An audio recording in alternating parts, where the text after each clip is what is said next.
The Build Show today, we're taking a deep dive on water heaters. That's right. In 2022, if you are changing your water heater, you're building new or remodeling, this is the video for you. And we're going to be talking specifically about one like this. This is a category that I really like called a heat pump water heater. And in the past, I've made several videos about why, if you've got an electric tank, you should switch to this heat pump model. But on today's video, we're gonna get a little nerdy, and we're even gonna compare this to two of the gas options as well, gas tanks or gas tankless. I got a lot of information. Today's video is sponsored by the Environmental Protection Agency. Let's get going.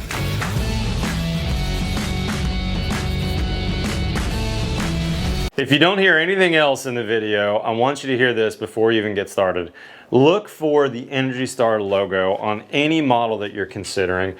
They've put a lot of time and effort into models that get this logo, actually saving you money, saving you energy, and saving the environment. That's a really good logo to look for. Now let's jump into the nerdy details.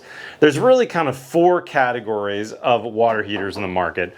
This happens to be an example of a heat pump tank water heater. But if this was a little shorter and didn't have this top part, this might be a standard electric resistance water heater. And then the other two water heaters that are pretty common in America are gas tank water heaters and gas tankless water heaters. Now in this video, I want to really get into the nitty-gritty of why I think heat pump technology wins in all four of those categories. So I made a little chart for you on a leftover piece of plywood on the job. Let's actually jump into this right now. So when we look at all four of these, most of the time when consumers or builders look at it, they just look at the initial cost. And if you kind of scroll down the board here, the cheapest out-of-the-box tank, or I should say water heater, is going to be an electric tank, $450. Now if we get a gas tank, not a whole lot more. You can get one maybe for $500.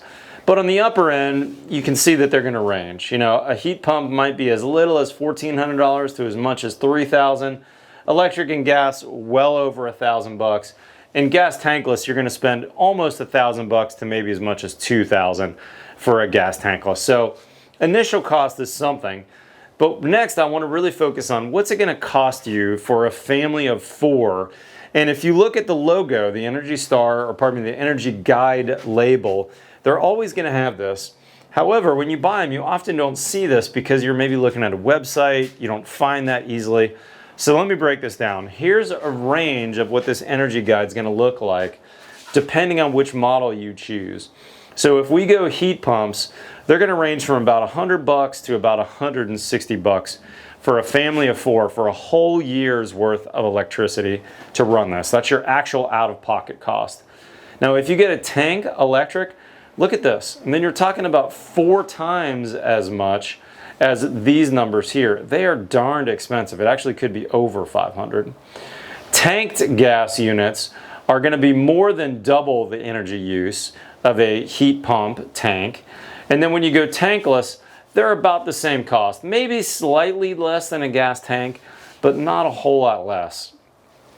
Now let's look at the power of these units. Manufacturers use this term called first hour recovery, and this is going to range. This is basically how much hot water out of the first hour can I get out of a tank. The reason why this ranges is because heat pumps, tank electric units, or tank gas units are all going to range in size. For instance, this is a big boy. I'm putting this big 80-gallon guy in, which is on the bigger side, but they also make some 60-gallon, some 50-gallon, even some 40-gallon models. And the bigger the unit, the bigger the first hour recovery. So this one in particular, check it out, it's right here in the label. This is an 80-gallon tank. In the first hour, I'm actually going to get 87 gallons out of this. So that's a very high output, a lot of hot water. And that's because I've got a bigger tank size. If I were to get a smaller tank size, I might actually have a smaller first hour recovery. And believe it or not, there's some units that will even get up to 100 gallons in the first hour. Now tank electric, this is typically going to be on the smaller side. 55 to maybe 72 is the range that I saw out there. Gas tanks, a lot of people think of those as kind of the old standard. We've used these a lot in America, and a lot of builders kind of defaulted to gas tanks for a long time because they tended to have a pretty good first hour rating, and frankly, they were fairly inexpensive to put in. But look at that first hour rating, not too different at all from my heat pump electric tank. And then gas tankless, these kind of win the power battle. If you're ranging all four of these and all you care about is first hour recovery, gas tankless certainly wins. But let's look at a couple other factors. These have a range of max temperatures on these, meaning the hottest that you can make the water in the tank. And when you've got an electric heat pump or an electric tank, sometimes you're going to actually bump up the temperature of the tank to get a greater amount of first hour recovery or a greater amount of hot water out there, which means though that you're going to throttle that back with some kind of a valve so you're not scalding the occupants. In other words, you're taking some water out of the tank, but you're injecting some cold. And I'll show you that at another house of mine as well. But if you look at max temperature, they're all pretty similar. However, one of these goes higher, and I actually have a heat pump electric tank at my house which goes up to 160, and that's a really nice output if you've got a big family. I actually have 6 people in my house, so I needed that higher temperature size, so if I need greater capacity, I've got it. And then the gallon size is going to vary, but for the most part they're all like 40 to 80 gallons. However, the gas tankless, obviously there's no gallon size. Now let's look at this uniform energy factor. This is basically a rating of how much do I get out for every dollar I put in. And this is where things get a little wonky. For every dollar of electricity I put in a heat pump water heater, I actually could get as much as $3.50 to $4 of hot water out of that.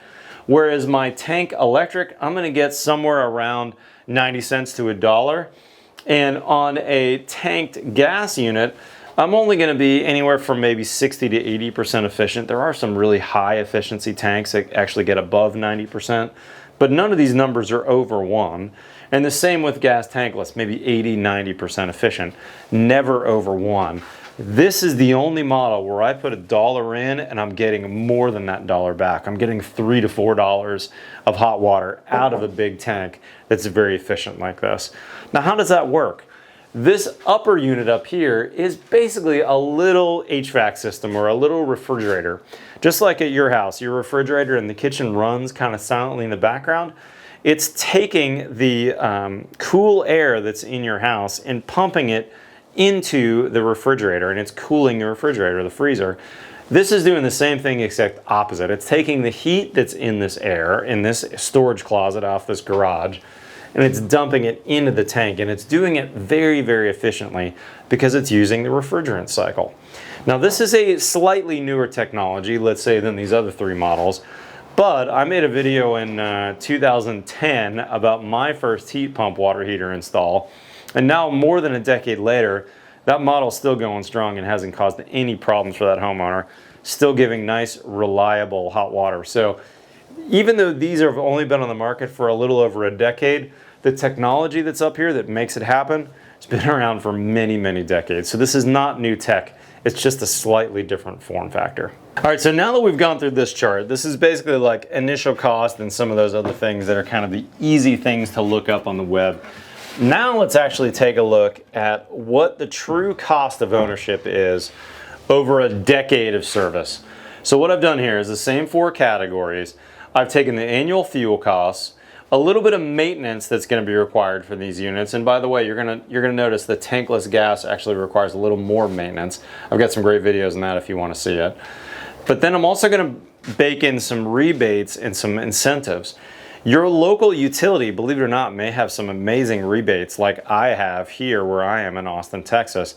But check out this website below on the Energy Star website so you can see actually what rebates are available in your area. And currently, as of the published date of this, there's a $300 federal incentive, which means that when I multiply initial cost times 10 years of fuel plus maintenance minus rebates, depending on where you are in the country, the actual cost of this unit over 10 years is going to vary big time. Like in Austin, Texas, the smallest, the least cost water heater, look at that, it's only $1,400 to buy it. By the time you factor in fuel costs, maintenance, and some rebates, It's under $1,600 for 10 years of ownership. That's crazy. That's because we've got $1,100 in rebates available both locally and federal combined. The very biggest unit of these, which is actually kind of like the one I've got installed at my house, $3,700 over the course of 10 years of ownership. Now, if you're in Sacramento, that smaller model, the smallest, cheapest model of these, a little bit more expensive, $2,390. And then in Atlanta, about $2,100. But if you look at that combined or compared to the tank electric, the tank gas, or the tankless gas, these are some really, really good numbers. And I think what this shows us is there can be a really good case to be made that even if you have a current gas tank or a gas tankless and it's time to change it, I think heat pump is a really, really good technology to go with. And there's lots of manufacturers, there's lots of units out there. But again, always look for that Energy Star logo. And you could go from a unit that might cost you, $3,000 to $5,000 or $3,000 to $4,700 down to a unit that might cost you $1,600 to $3,800. That's a really good deal. Plus, the big deal on electricity is the move away from gas in our houses means we're going to be using less fossil fuels. As a nation, we've started investing in renewable production of electricity. That's solar, that's wind, all these other ways to produce electricity. And as time goes on, we're only going to do more of that. And I see more and more of my homeowners putting solar on their roofs.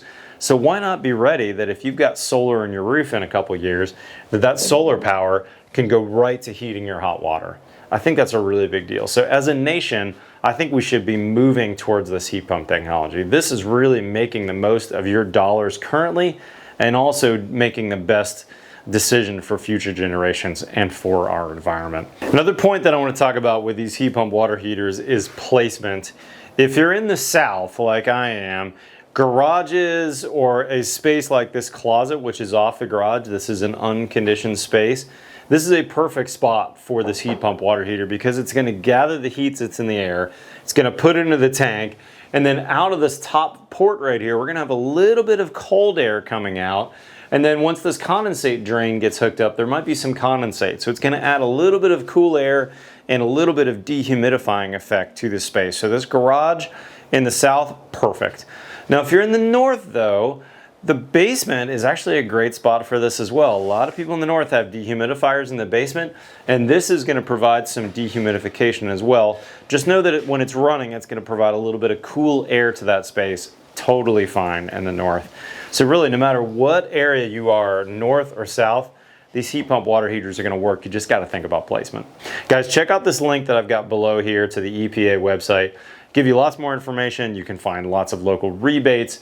But hopefully I made the case for these heat pump units. I'm really, really liking this technology. I've been using it in my houses for more than a decade, and I opted to put one of these in my current house under construction as well. So I think as of 2022, this is your best bet out there for almost every situation, whether you're building new, remodeling, or you're replacing that tank out. Check out my other videos for maintenance and tips on making sure that the units that you have are well maintained and cared for. And if you're not currently a subscriber, hit that subscribe button, guys. We've got new content here in the Build Show every Tuesday and every Friday. Big thanks to the EPA for sponsoring. Follow me on Twitter, Instagram. Otherwise, we'll see you next time on the Build Show.